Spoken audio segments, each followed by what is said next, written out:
뉴욕주가 내달 1일부로 저소득층 푸드스탬프 지급이 중단되자 캐시 호컬 주지사는 비상사태를 선포하고 뉴욕주 내 굶주린 자가 없도록 할 것이라고 발표했습니다.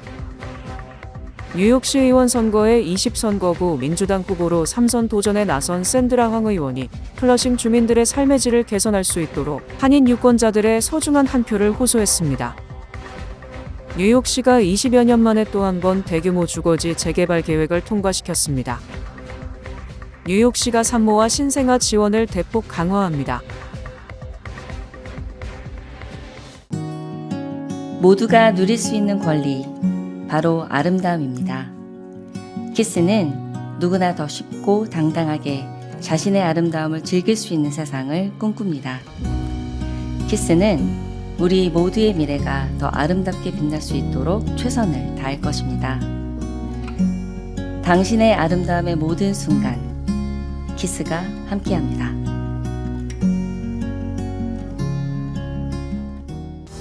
PCB의 능력이 나의 능력으로 이어집니다. 내가 만난 새로운 능력, PC빌리티. PCB뱅 제공입니다. 뉴욕주가 내달 1일부로 저소득층 푸드스탬프 지급이 중단되자 캐시 호컬 주지사는 비상사태를 선포하고 뉴욕주 내 굶주린 자가 없도록 할 것이라고 발표했습니다. 캐시 호컬 뉴욕주지사는 30일 기자회견을 열고 연방정부 셧다운 사태로 인해 미국인들의 식량을 위한 예산을 중단한 정부는 없었다며 트럼프 행정부를 강력히 규탄했습니다. 호컬 주지사는 주 차원 비상사태를 선포하고 6,500만 달러의 긴급 예산을 배정해 5,600만여 명의 뉴요커들에게 식사를 제공할 것이라고 밝혔습니다. 지난 28일 발표한 주정부 기금 3천만 달러와 합치면 뉴욕주 정부는 약 1억 달러의 긴급 예산을 투입하는 것입니다. 또 주 내 모든 공립학교에서 모든 학생들에게 무료 아침과 점심을 제공할 것이라고 덧붙였습니다. 호컬 주지사는 현재 300만 명의 뉴요커들이 스냅 프로그램에 가입됐다며 이를 위해 주정부는 매달 연방정부로부터 6억 5천만 달러의 예산을 지원받고 있다고 말했습니다. 그 어떤 주정부도 연방정부의 지원을 자체적으로 충당할 수 있는 재원은 없다며 미국인들의 생계를 두고 저울질을 멈추라고 호컬 주지사는 강조했습니다. 뉴욕시 의원 선거의 20선거구 민주당 후보로 3선 도전에 나선 샌드라 황 의원이 플러싱 주민들의 삶의 질을 개선할 수 있도록 한인 유권자들의 소중한 한 표를 호소했습니다. 황 의원은 이번에 당선되면 마지막 임기인 만큼 주민들의 삶을 책임지고 실질적인 변화를 만들어가는데 힘쓸 것이라고 말했습니다. 주민들이 플러싱에서 살고 싶은 지역을 만들기 위해 교육의 질을 높이고 어포더블 하우징, 공공안전 등을 개선하는 데 노력할 것이라고 다짐했습니다. I have given more money to sanitation to make sure the streets are cleaner, to make sure that the vendors of the street in downtown Flushing so people can have a place to walk. And also the education piece is important. If you want to raise your family here, you have to feel like your children are getting a good education. Public safety, this is the one that I know a lot of people are concerned with. You know, public safety is obviously one of the reasons why someone would want to stay in a neighborhood or not. You know, since I have taken office, we literally have increased the officers in the 109 precinct. And now there's a satellite office that works in conjunction with the 109 precinct. 황 의원은 지난 의정활동을 통해 공공안전 강화를 위한 백구경찰서 경찰력 증원 및 학교와 키센 아파트 인근 경찰 보안 카메라 설치, 영재반 프로그램 확대 및 초등학교 신설, 공립교 아태계의 역사교육 강화를 위한 250만 달러 예산 확보 등을 이뤘다고 소개했습니다. 특히 쓰레기 불법 투기, 낙서근절 등을 위한 예산 25만 달러 이상 확보, 공원시설 개선 예산 3천만 달러 이상 확보, 310일 민원 신고 한국어 등 언어 지원 서비스 개선 등 주요 공약 대부분을 이행했다며 적극적인 지지를 재차 당부했습니다. I'm not leaving, right? I grew up here with my parents, even though my dad passed, my mom's still here.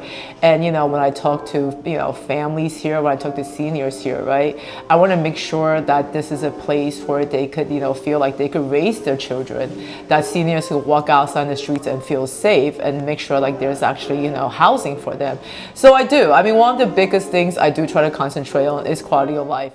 무엇보다 황 의원은 한인 비영리단체들에게 가장 많은 시의원 재량 지원을 지원한 것에 대한 자부심을 드러냈습니다.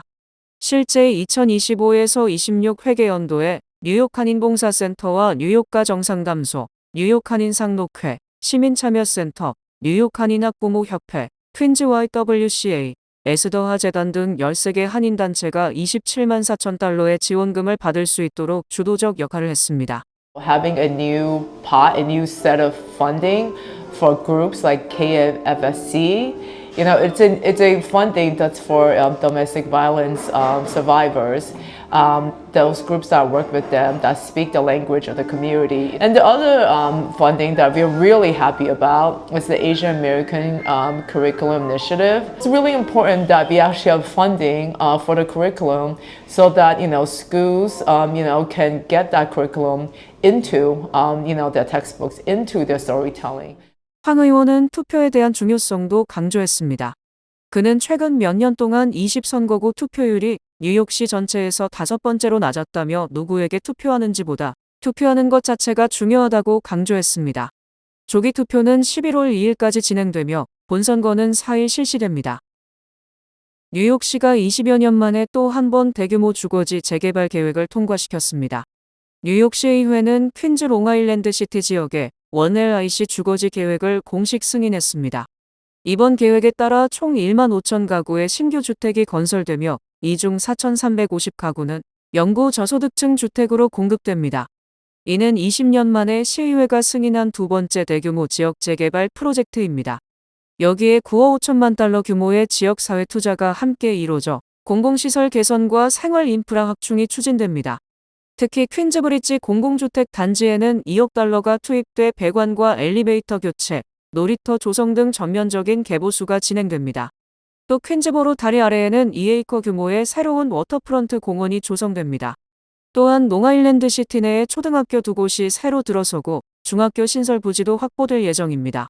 줄리 원 뉴욕시 의원은 이번 계획은 개발업자 중심이 아닌 주민 주도형 도시계획이라며 공공주택 개보수와 학교, 공원 조성이 본격화될 것이라고 강조했습니다. 에이드리엔 아담스 시의회 의장도 이번 승인은 뉴욕시 주택위기에 대응하기 위한 역사적 진전이라고 밝혔습니다. 원LIC 계획은 앞으로 뉴욕시 도시계획위원회 검토를 거쳐 뉴욕시의회 전체회의에서 최종 확정될 예정입니다. 이번 승인을 통해 뉴욕시는 2022년 이후 총 14만 6천 가구 이상의 신규 주택 공급 기반을 마련하게 됐습니다. 뉴욕시가 산모와 신생아 지원을 대폭 강화합니다. 29일 뉴욕시 의회는 본회의를 열고 산모 지원 강화를 위한 패키지 조례안을 통과시켰습니다. 우선 출산 후 12주 동안 사회복지사와 간호사가 산모의 가정을 방문해 신생아 돌봄을 지원하는 가정방문 프로그램을 보건정신위생국이 직접 운영하도록 하는 조례안이 포함됐습니다. 또한 임신 출산 과정에서 의료 전문가를 대상으로 오피오이드 사용 안전 교육 캠페인을 시행하도록 하는 조례안도 통과됐습니다. 이와 함께 보건국은 5개 보로의 소외 지역 주민을 대상으로 산모 돌봄 서비스 둘라를 무료로 제공하게 됩니다. 보건국은 또 일반 시민과 비산부인과 의료 제공자들에게 임신 중 출산 후 건강한 생활 습관, 영양, 만성질환 관리 정보를 제공해야 합니다. 더불어 부모와 보호자에게 자녀의 예방접종 일정과 건강검진 정보를 자동 문자로 안내하는 시스템도 구축할 예정입니다. 이날 시의회는 산모 지원 외에도 지역 경제와 소비자 보호를 위한 여러 조례안을 함께 처리했습니다. 스몰 비즈니스국이 매년 각 보로의 소기업의 규제 준수 관련 지원을 제공하도록 하는 조례안이 통과됐고, 세무사는 소비자에게 모든 수수료 항목이 포함된 영수증을 반드시 제공해야 합니다.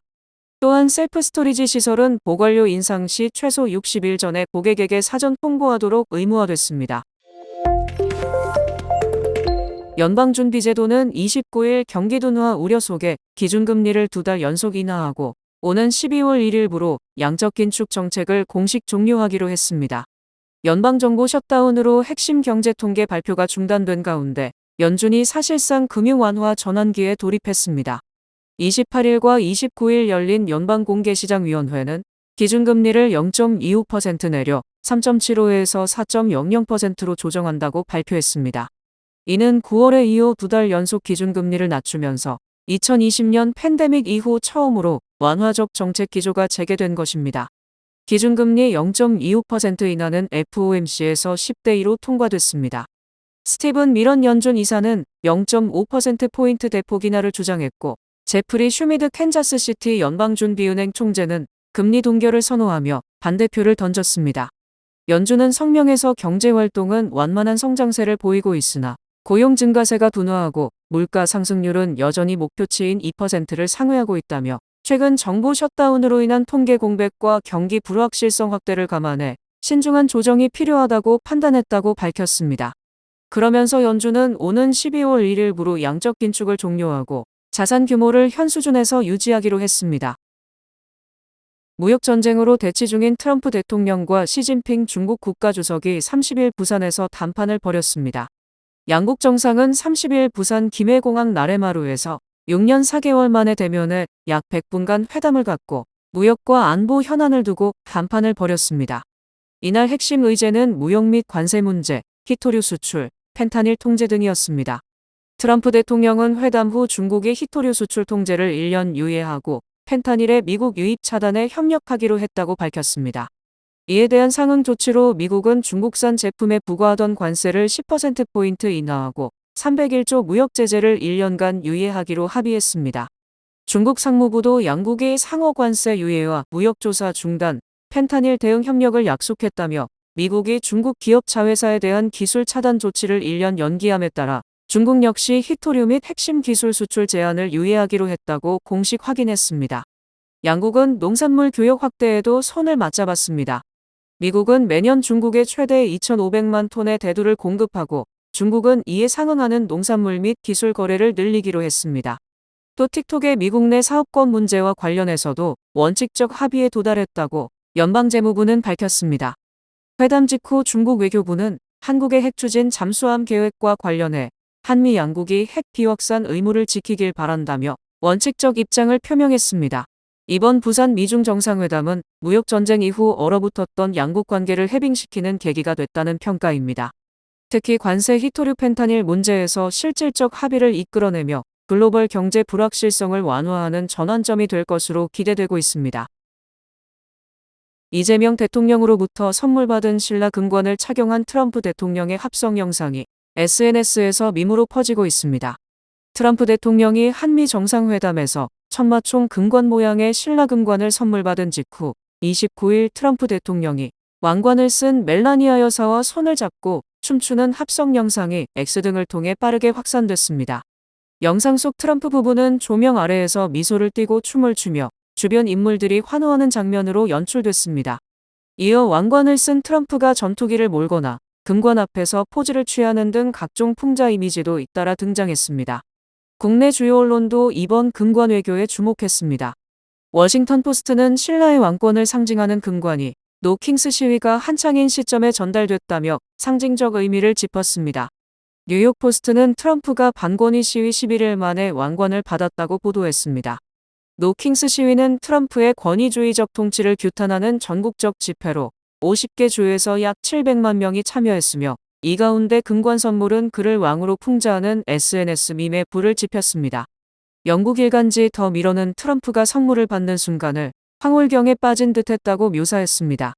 트럼프 대통령은 실제로 정말 아름답다, 특별하다고 말하며 기쁨을 숨기지 않았습니다. 한국 대통령실은 신라의 평화 정신과 한미동맹의 황금기를 상징한다고 설명했지만 온라인에서는 트럼프에게 왕관은 단순한 장식이 아닌 정치적 상징이 됐다는 해석이 나오고 있습니다. 청소년들이 인공지능으로 생성한 가상 캐릭터와 성적인 대화 등을 주고받는 사례가 알려져 논란이 된 챗봇 서비스 업체 캐릭터 AI가 18세 미만 이용자에 대해 자유로운 채팅 기능을 차단하기로 했습니다. 캐릭터 AI는 오는 11월 25일부터 18세 미만 이용자를 대상으로 플랫폼에서 AI와 자유로운 채팅을 할 수 있는 기능을 전면 차단하고 그 전까지는 해당 이용자들에게 채팅 가능 시간을 점차 줄여나갈 예정이라고 29일 밝혔습니다. 회사 측은 또 사용자가 연령에 맞는 적절한 서비스를 제공받을 수 있도록 새로운 연령 확인 기능을 도입한다고 덧붙였습니다. 아울러 차세대 AI 엔터테인먼트 기능의 안전성을 확인하는 독립비영리기관 AI 안전연구소를 설립해 자금을 지원할 계획이라고 밝혔습니다. 앞서 캐릭터 AI는 지난해 14세 소년이 이 플랫폼에서 챗봇 캐릭터와 성적인 대화를 나누다가 극단적인 선택을 하는 사건이 발생하면서 AI 안전성 관련 논란의 중심에 섰습니다. 이 소년의 부모는 캐릭터 AI를 상대로 소송을 제기하기도 했습니다. AI 반도체 시장을 선도하는 엔비디아가 세계 최초로 시가총액 5조 달러를 돌파했습니다. 29일 엔비디아 주가는 오전 거래에서 약 5% 상승하며 사상 최고가를 기록했습니다. 2022년 11월 대화용 생성 AI인 챗GPT 등장 이후 AI 열풍이 주가를 견인했습니다. 엔비디아 주가는 그간 12배 정도 뛰어올랐습니다. 엔비디아는 지난 7월 시가총액 4조 달러를 넘어선 데 이어 3개월 만에 5조 달러를 넘어섰습니다. 시총 5조 달러는 세계 3위 경제대국인 독일의 명목 국내 총생산을 넘어서는 규모입니다. 엔비디아는 전날 워싱턴 DC에서 개발자 행사를 열고 AI와 관련한 대규모 투자 계획과 사업 전망 등을 밝혔습니다.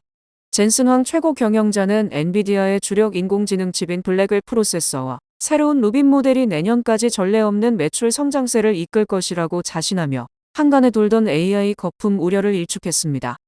엔비디아는 또 우버, 팔란티어, 크라우드 스트라이크 등 여러 기술 기업과의 협업 계획을 발표하며 업계 전반에 걸쳐 구축 중인 AI 파트너십을 부각했습니다. 아울러 엔비디아가 곧 이어 삼성전자, 현대차그룹 등의 칩을 공급하는 계약을 잇따라 체결할 예정인 것도 주가 랠리에 영향을 줬다고 블룸버그 통신은 분석했습니다. 미국의 직장인들 4명 중 1명이 휴가를 못 가고 있다고 밝혔습니다. 미국의 직장인들 3,000명을 대상으로 조사한 결과 4명 중 1명꼴인 23%가 휴가를 단 하루도 가지 못했다고 밝혔다고 CNBC가 보도했습니다. 휴가를 갔어도 충분하지 않았다는 직장인들까지 포함하면 3명 중에 1명꼴로 더 늘어납니다. 미국 직장인들은 휴가를 못 가고 있는 이유로 크게 2가지를 꼽았습니다. 하나는 회사에 할 일이 많은데 자신이 휴가를 가면 동료들에게 부담을 넘겨야 하므로 눈치가 보이고 심지어 죄의식까지 느끼기 때문이라고 답했습니다. 다른 하나는 수일간 자리를 비우면 자신의 자리가 위태로워질까봐 두렵기 때문이라고 응답했습니다. 휴가를 못 가고 있다는 응답자의 43%는 동료들에게 부담을 넘겨 죄의식을 느끼고 상사의 눈치가 보이기 때문이라고 밝혔습니다. 응답자의 30%는 자리를 비우면 위태로워질까봐 두렵기 때문이라고 밝혔습니다. 미국에서는 현재 AI 인공지능 시대가 본격 도래하면서 화이트 칼라 직종에서 대량 감원이나 신규 채용 축소가 뚜렷해지고 있습니다. 화이트 칼라 직종에서는 이미 테크 업종, 금융계, 고객 서비스 등에서 절반 가까이 일자리를 축소하는 감원이 벌어지고 있습니다. 게다가 대기업들이 대량 해고보다 신규 채용 축소를 선택하고 있어 젊은 층들이 취업할 길이 좁아져 큰 타격을 입고 있습니다. 2034년 국제축구연맹 월드컵 개최를 앞둔 사우디아라비아가 세계 최초안을 위 축구장을 건설할 계획입니다. 29일 영국 데일리 메일 등에 따르면 최근 공개된 사우디의 조감도속 경기장은 초대형 신도시 네옴시티의 더 라인 상공 약 350m 높이에 위치한 초고층 경기장으로 서울 여의도 63빌딩보다 100m 이상 높습니다. 스카이 스타디움으로 불리는 이 경기장은 46,000석 규모로 고속 엘리베이터를 통해서만 입장할 수 있습니다. 풍력과 태양광 등 재생에너지로 운영되며 2027년 착공, 2032년 완공을 목표로 이곳에서 월드컵 조별리그와 8강전 개최가 목표입니다. 총 사업비는 약 10억 달러 규모로 알려졌습니다. 하지만 일부 팬들은 비현실적 설계라며 안전성과 현실성에 의문을 제기했습니다. 일각에서는 조감도가 AI 합성 이미지일 가능성도 제기되고 있지만 사우디 월드컵 유치위원회가 이미 지상 350m 높이의 세계에서 가장 독특한 경기장을 예고한 만큼 실제 설계에 일부 반영됐을 가능성이 있습니다. 사우디는 2034년 월드컵 개최를 위해 15개 경기장 중 11곳을 새로 짓고 있으며 개막전과 결승전이 열릴 수도 리야드에는 92,000석 규모의 킹살만 인터내셔널 스타디움이 들어설 예정입니다. 주요 단신 전해드립니다. 트럼프 대통령의 한국 국빈 방문을 마무리하며 백악관은 대한항공이 보잉 항공기 103대를 362억 달러 규모로 구매하고 이 계약으로 인해 미국 안에서 약 13만 5천 개의 일자리가 창출될 것이라고 설명했습니다. 삼양식품은 미국이 지난 8월 1일부터 15%의 상호 관세를 부과해 월마트 등 현지 유통채널 공급가를 이달부터 9% 인상했다고 30일 밝혔습니다. 할리우드의 대표 그룹 중 하나인 파라마운트가 스카이댄스와의 합병 이후 대규모 인력 감축에 착수했습니다. 데이비드 앨리슨 최고 경영자는 사내 메모를 통해서 고통스러운 과정이지만 회사는 전체 직원의 약 10%에 해당하는 2,000명 이상을 해고할 계획이라고 전했습니다. 독일 스포츠 브랜드 아디다스가 트럼프 행정부의 관세 불확실성에도 불구하고 올해 3분기 매출이 전년 동기 대비 12% 증가한 66억 3천만 유로를 기록하며 역대 분기 기준으로 사상 최대 매출을 달성했습니다. 올 4월부터 주택가격 하락을 예상했던 진로우는 8월부터 전망치를 꾸준히 높여왔으며 최근 들어서는 앞으로 1년간 전국 주택가격이 1.9% 상승할 것으로 전망했습니다.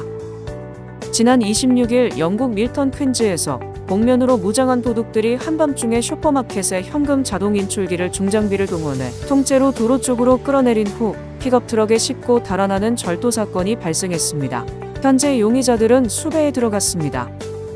지난 28일 브라질 경찰은 리우데나제이루 국제공항 인근 빈민가를 급습해 역대 최대 규모의 갱단 소탕 작전을 진행했으며 이 과정에서 총격전이 발생하고 경찰관 4명을 포함해 총 119명의 사망자가 공식 확인됐습니다.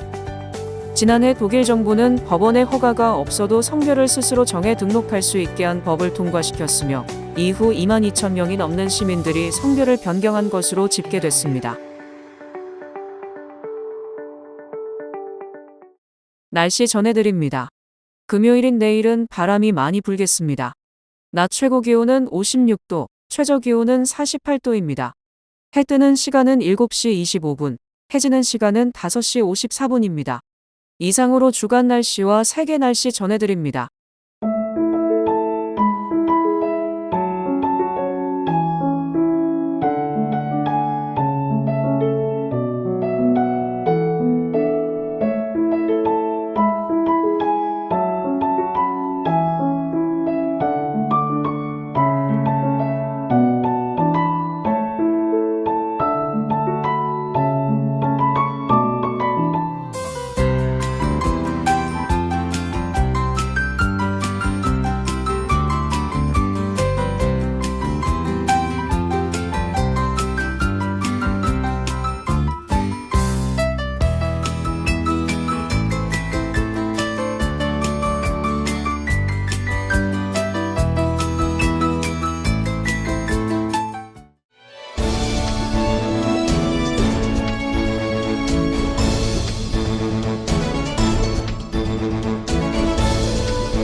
뉴뱅크와 함께 꿈의 집을 마련하세요. 빠른 승인, 맞춤형 서비스, 전문가 상담, 지역 전문성, 경쟁력 있는 이자율. 뉴뱅크가 주택 소유를 쉽고 간편하게 모든 단계에서 도움을 드립니다. 지금 바로 가까운 뉴뱅크 지점을 방문해서 홈모기지 대출 상품에 대해 문의하세요. 뉴뱅크 제공입니다.